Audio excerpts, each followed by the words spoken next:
Kim Michaels.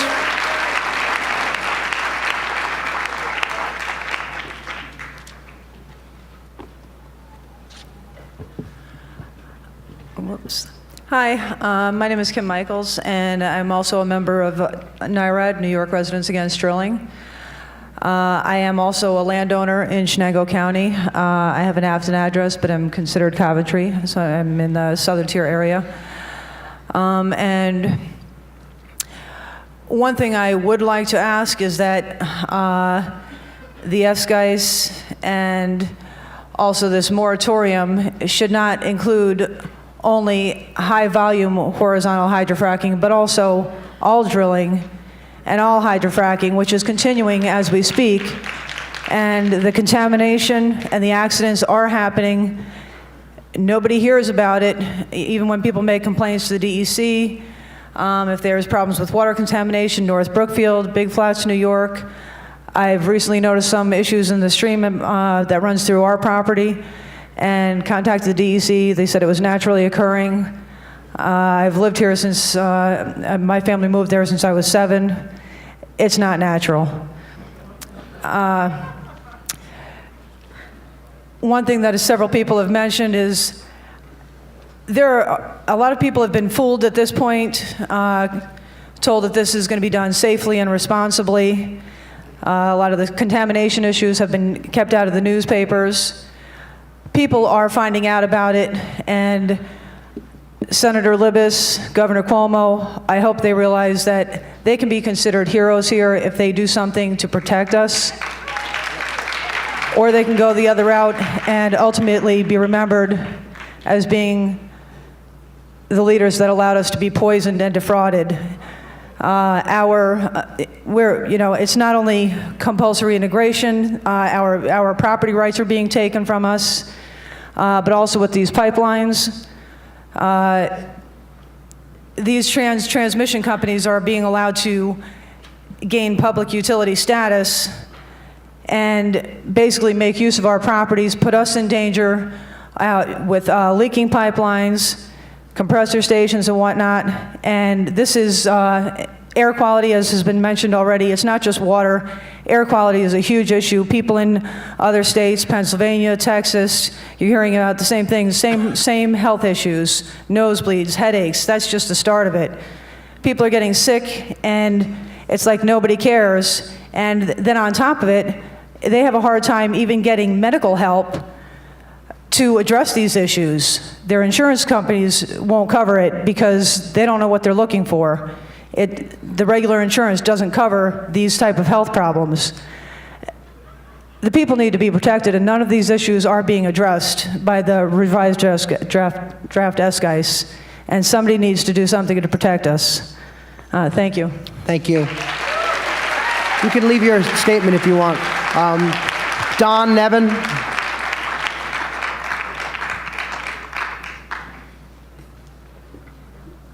Well, now for a little change of pace. I hope the audience will allow me to speak. They will. I guarantee it. My name is Don Nevin. I'm here representing my interests in Lamney Pipe and its patents and intellectual property. Lamney Pipe manufactures drill pipe and proppants which are specially designed to trap or sequester certain contaminants and keep them deep underground. Specifically, we address the issues of radioactive compounds which are released in the hydraulic fracturing process. Thank you. I am here today to make sure that DEC is aware that this technology exists, and in the hope that the DEC will include such technology in regulations or best practices going forward. As you may know, deep shale formations have variable amounts of radionuclides within the rock. These usually include radium and its daughter product, radon. Excuse me, Mr. Nevin. Can you please stop that, sir? I mean, come on. I mean, my son's first grade class behaves better. Please. They usually include radium and its daughter product, radon. Also, uranium, thorium, strontium may also be present. In a typical frac job, about a half pound of radium may be released into 3 million gallons of water. It travels to the surface in the backflow or production water. The presence of these radionuclides in the water complicates water treatment. There are numerous opportunities for spills, leaks, errors, and unpredictable or black swan events, which can cause contamination or worse. Also, there are homeland security issues with the proper handling and disposal of concentrated radioactive material once it reaches the surface. Would it not be smarter to keep these radionuclides 8,000 to 10,000 feet underground, where they have been buried for millions of years? This would eliminate or reduce the concerns and hazards I've mentioned. Lamney pipe drill pipes and Lamney pipe proppants do just that. The radionuclides bond to the deep end of the drill strings and within the fractures. This is all done without impeding gas flow in any way. The technology is elegant, new, and patent pending. Diagrams illustrating the process can be found on the Lamney Pipe website. Bringing radio compounds to the surface will always entail some risk. Recent events in Boston just yesterday, as well as last month in Scotland, Hungary, Slovakia, and of course Japan, make it clear that accidental radiation releases happen frequently. While none of these recent instances are related to hydrofracking, the sheer number of horizontal wells to be drilled and the varied geology guarantee there will be some problems. Again, Lamney pipe and Lamney proppants offer a low-cost way of mitigating this risk and protecting against potential future asbestos-like litigations. DEC should embrace this technology. Thank you, Mr. Nevin. Okay. Bonnie Lowenstein. Bonnie Lowenstein. Good evening. My name is Bonnie Lowenstein. I speak as an individual, but I have waged this fight for energy sanity with United for Action and Food and Water Watch. I'm also a longtime member of the Park Slope Food Co-op, which understands this threat. Hydrofracking is a criminal and murderous technology that has been inflicted on people, water, land, and air in 34 states for the sole benefit of the gas and oil industry. Now this multinational industry, working all too closely with your agency, wants to pillage New York and sell much of the gas abroad. Many of my fellow speakers have referred to many dire details of the massive evidence of hydrofracking's destruction.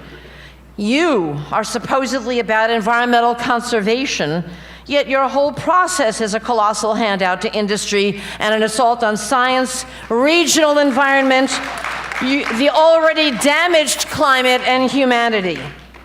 Your attempt to railroad our state into this disastrous theft is apparent in your collapsing of the SGEIS and the regulations process into one. Some of the many major flaws of your SGEIS are its failure to address health impacts, its failure to cover cumulative impacts of thousands of well pads, its failure to speak to the threats to New York City water quality and water tunnels, its failure to address the massive problem of wastewater disposal, its failure to reckon the real impacts on New York State's economy. Moreover, your entire process pretends that these regulations are enforceable by the gutted DEC inspection force. You have admitted that your staff is inadequate to enforce these regulations such as they are. This SGEIS should be thrown out and the atrocity of fracking banned and criminalized.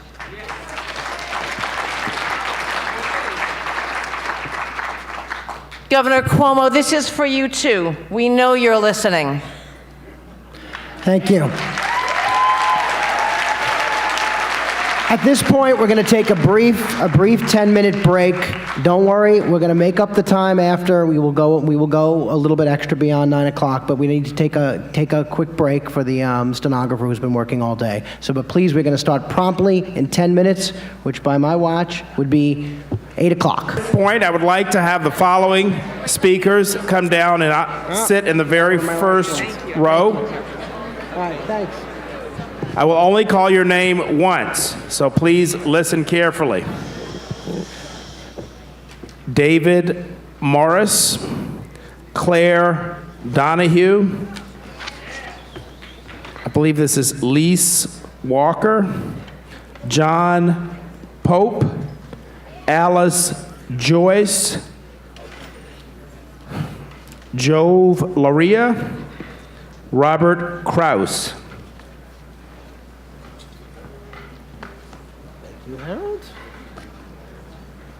Okay, welcome back. David Morris.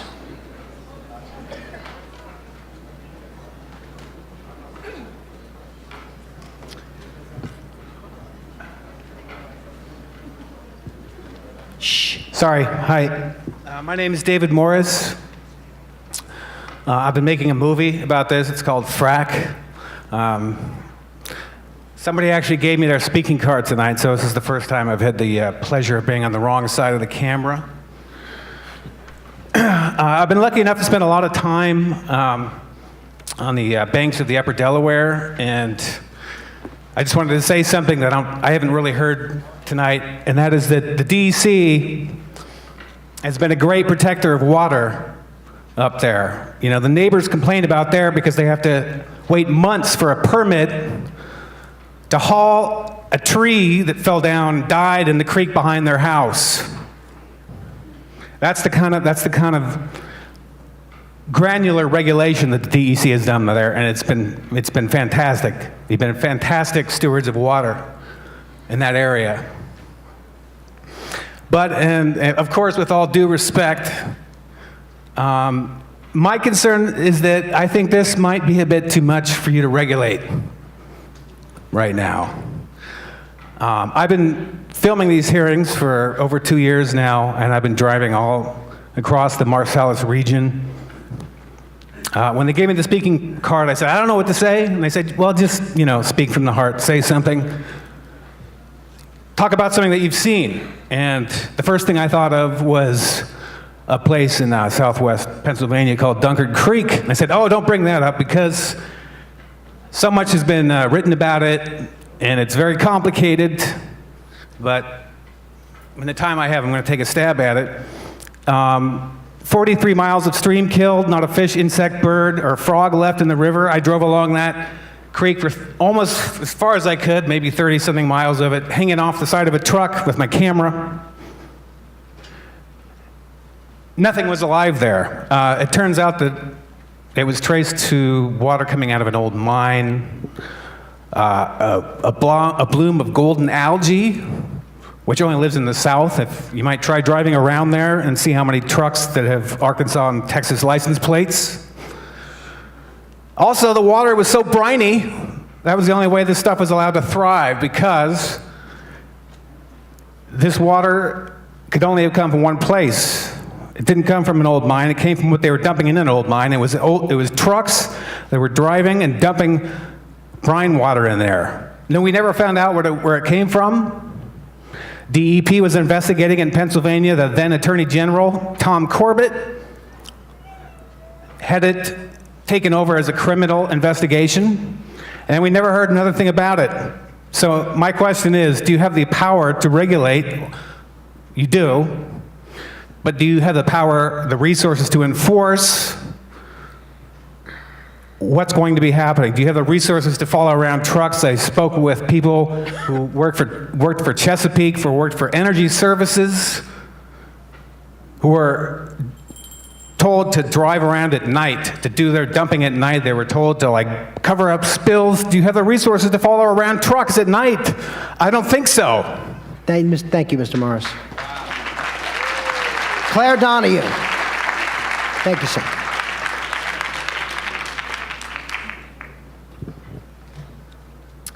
Hi, my name is Claire Donahue. I'm Claire Donahue. I'm a founding member of Sane Energy Project. I'm also a kitchen and bath designer, so I am intimately familiar with a wide variety of New York City kitchens, as well as local building codes. This is relevant because fracked Marcellus gas presents a unique problem where urban kitchens are concerned because of its radon content. Radon is the second highest cause of lung cancer after smoking. While radon exposure is harmless in well-ventilated areas, it is dangerous in enclosed areas and toxic at much lower concentrations when inhaled. As documented in numerous studies dating back to 1973, and as per the Sierra Club and the earlier DEC testimony from Professor of Nuclear Physics James Ring, as well as environmental lawyer Jeff Zimmerman earlier today, radon is released when gas is extracted, and then it's carried with the gas through the pipelines to the point of use. This has always been the case. However, before fracking, earlier sources of methane were both less radioactive and farther away from the end users in New York City. As per the U.S. Geological Survey, the Marcellus is one of the most highly radioactive deposits in the country, far more so than in Texas and the Southwest, where our gas had been getting extracted. With a half-life of 3.8 days, it takes approximately 2.5 months for radon to decay, and it decays into lead. Since the source is both more radioactive and closer to us, the radon levels in Marcellus gas will be higher and will not have a chance to decay in transit.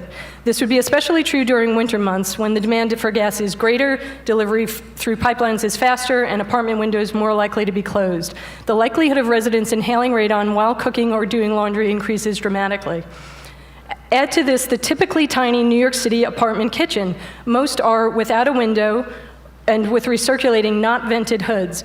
New York City Building Code actually prohibits the direct venting of laundry or cooking exhaust, so only a handful of grandfathered exterior ducts even exist. Most city kitchens have what is known as a passive vent. And in these passive vents that I've seen in all these kitchens I work in, they are most often taped over to prevent neighbors' cooking odors from getting in. If you combine the average New York City kitchen with Marcellus gas, we have the makings of a major health crisis. The idea that New York City will solve its air pollution and asthma problems by increasing the use of gas is illogical. It may instead create a citywide lung cancer epidemic.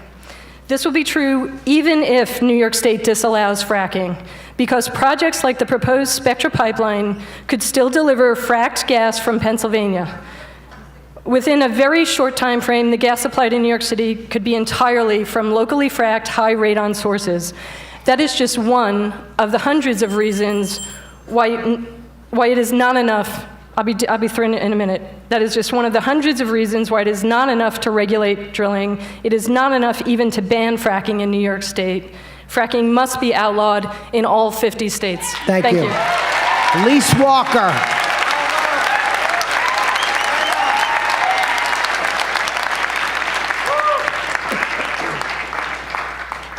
Hello, my name is Lise Walker. I am the artistic director of the Strike Anywhere Performance Ensemble. What is water worth? Over the last year and a half, I've been interviewing people for a show that I'm creating about fracking. I've been interviewing people in Pennsylvania about how fracking has affected their lives. And the stories have been shocking. I wanted to share a quote from one of my interviews with Stephanie and Chris Hollowich. We've had numerous water tests done. We've had unsafe levels of heavy metal, but we've also had man-made chemicals, toluene, ethylbenzene, tetrachloroethylene, and styrene. So needless to say, we used it for a year and a half to cook with, to bathe the children in, and we had no idea. I mean, it would smell occasionally, but we didn't have a clue.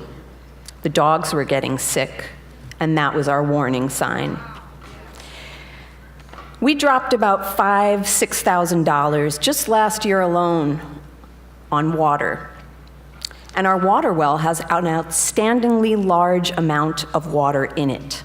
So it's not as if we went dry. We've got water. It's just, we can't drink it. We can't touch it. We can't bathe in it. What is water worth? 400 families in Chris and Stephanie's town signed gag orders, lifetime silence for 2 years' worth of drinking water. Scott Stringer said today it was a roll of the dice. 16 million people's drinking water. Water for 4 states, 90% of New York City's drinking water. If we pollute this water, it will make the BP spill look like child's play. Do you really want this to be your legislative legacy? We have the opportunity to lead the country, to make a really big statement to the world. New York could be the first state to ban fracking. We can show the world what water is worth. We know how much the oil industry values this gas, $3 million just this year alone to the Cuomo camp. I've asked people what they thought water symbolized in my interviews, and they have said over and over again, water is life. So I ask you, please safeguard 16 million people's lives. It's worth it. Thank you. John Pope.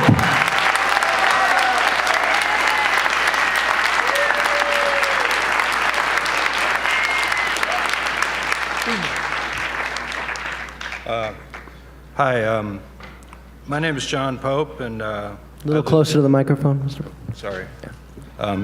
My name is John Pope, and I've lived in New York State my entire life. I'm a graduate of the SUNY College of Environmental Science and Forestry, where I hope lots of your colleagues are also graduates of. That being said, my family lives in Otsego County. I live in Brooklyn. I'm a carpenter. They own property, they have lives, and they pay taxes and vote in Otsego County, and are deeply, deeply concerned about hydraulic fracturing up there. I don't see in this SGEIS a real give and take about the jobs created versus the jobs that are lost. It's I see this hydraulic fracturing in the scope that it's going forward in as something that is entirely unregulatable. It's impossible to pull these cumulative effects into a little bucket and put the lid on it.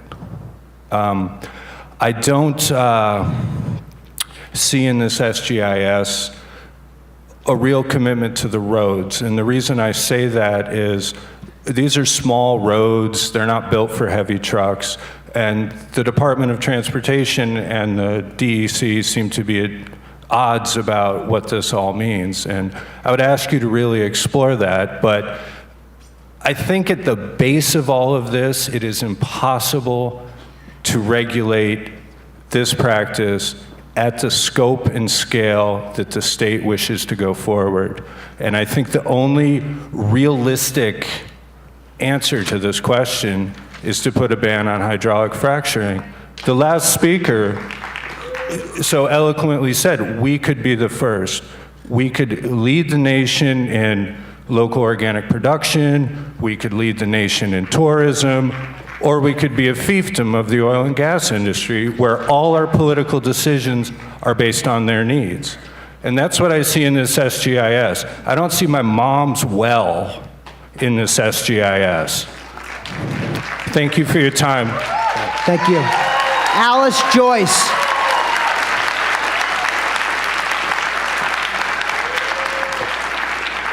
My name is Alice Joyce. I'm a member of United for Action. I've been concerned with this issue for 2.5 years. With all due respect, Deputy Commissioner Russo, I actually addressed my testimony to Joe Martins, That's the fine. commissioner, and I am insulted that he is not here. Why is he not here? Why did he send you to take all the heat?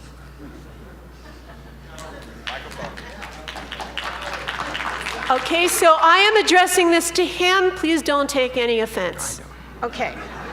The last time I saw you was in Albany on the 6th of October when the State Assembly questioned you about the SGEIS you had released shortly before. You sat there squirming between two lawyers that you had brought to protect you. You did not bring a geologist. You did not bring an engineer. You brought two lawyers to keep you from incriminating yourself. You knew that the science in the SGEIS your department released is shoddy, inadequate, and an insult to everyone in the room. You knew that the suggested rules are only guidelines and cannot be enforced. You knew that the decision you had made to release regulations before the comment period for the SGEIS had expired did not follow established protocol. You know that the public could not effectively comment on thousands of pages of technical information. You allowed both the SGEIS and the draft regulations to share the same December 12th deadline so that the recommendations and revisions of experts could not be included in the final regulations. I have come here not to tell you of the dangers of fracking, as these you know very well, nor am I here to tell you that your decisions will affect the millions of people that live in this state, for these are your decisions, and you seem to show no remorse for having issued them. Many New Yorkers will sicken and die as a result of these decisions, as will the land, the crops, the ecosystems, and the wild creatures that depend on them. I am not here to inform you. I am not here to entreat you. I am not here to appeal to your conscience or courage. I am here as a resident of the state to demand that you retract the fatally flawed SGEIS and the regulations that followed hard upon its release. Regulations are only a ploy to allow a certain amount of harm. I will not stand by to allow my state to be destroyed by regulations. I demand no less than a ban and a criminalization against fracking. Ban fracking Thank you. in all of New York State. Thank you, Ms. Joyce. Joe Loria. At this point, I'd like to call the next 10 speakers. Please listen carefully for your name. Margaret Rafferty, Peter Rue, Benjamin Leviathan, Robert Casara, Katie Kiefer, Phil Simpson, Michael D.D. White, Amy Wolf, Elizabeth Bouiz, B-O-U-I-S-S, and Tony Gabal. Go ahead. Okay, my name is Joe Loria. Thank you and I'm a resident of Queens, New York. Pardon the hoarse voice. I've been here since this morning. I want to make a few parenthetical comments. First of all, about radon, which is an interest of mine. Radon does deteriorate, even though its half-life is 3 days. Once it gets in your lungs, even though it's diminished, then it's halved and halved and halved again, it's very destructive to the lung tissue. Also, that, for all of you out there, there has to be a law. There is a law. The Interstate Commerce Commission prohibits shipping poisonous substances across state lines. And somebody's got to look into this, because even if it's in a pipeline, it's morally wrong to ship poison to somebody's house and in some product they got to use. It's deadly, and people will die because of it. So that's what we're about. Spread the word. In terms of Governor Cuomo, first of all, he's got to know that this is hurting him, but you got to let him know. Let's give him a heads up. Let's not wait. Let's tell him, you keep acting like this. If you don't cut this, we're not going to vote for you. In fact, we might go further and ask you to resign.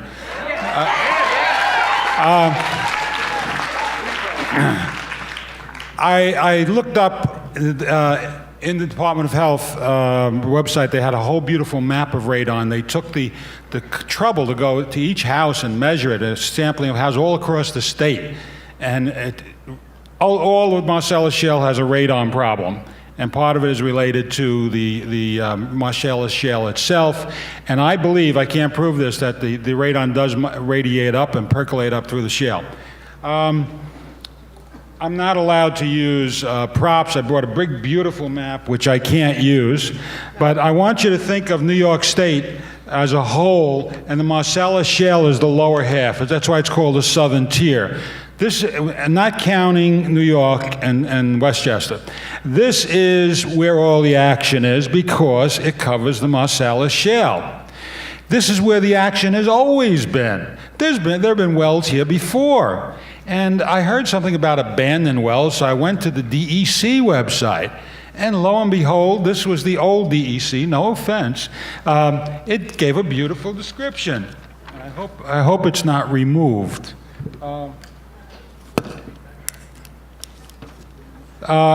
At least 70,000 oil and gas wells have been drilled in New York State since the 1800s, but information is available for only about 30,000 of them, so they don't know about the other 40,000. All right? Locations for the others are unknown, and wells have been found in such unexpected places as basements, stream banks, and other parking lots. And thank you, Mr. Lauria. We got to move on. Thank you.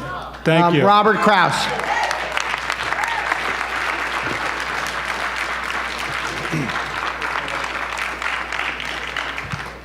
My name is Robert Kraus, and I am a trader by trade.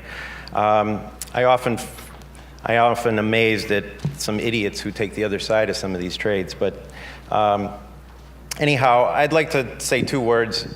Steve Jobs, the late great Steve Jobs.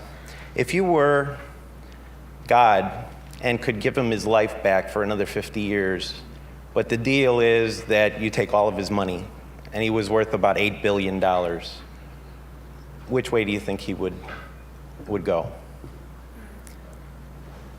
Well, I think that the SGEIS and Governor Cuomo is taking the other side of that trade.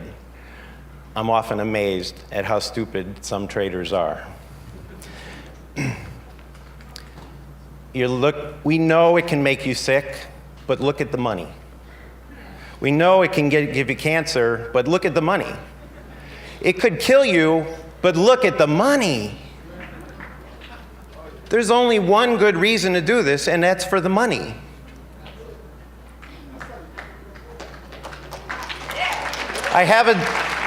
Thank you. I have a demonstration. I brought a gallon of crystal clear Catskill water. I also have a little vial of benzene. In Fort Worth, they did a study, they did a test, and 94% of the sites found benzene contamination in Fort Worth where they're drilling. I'm just going to put one drop in a gallon of water. Would you like to drink it? Anybody? This water is now 2,500 times more toxic than the EPA allows. One drop. 10 drops in a swimming pool will make it a toxic waste site. The industry, and even your SGEIS, talks about 9 billion gallons of water used in this process. That means 90 million gallons of toxic waste, which would fill up 3,000 swimming pools, town swimming pools, every day of toxic chemicals. I have one suggestion for your SGEIS to change it and sort of fix everything. As a risk manager, we use maximum loss when we determine our positions. I heard someone testify earlier that 28 miles was the migration pattern, or the possible migration for the toxic chemicals. So I propose that we have a 28-mile radius around all schools, hospitals, aquifers, and county property. Thank you very much.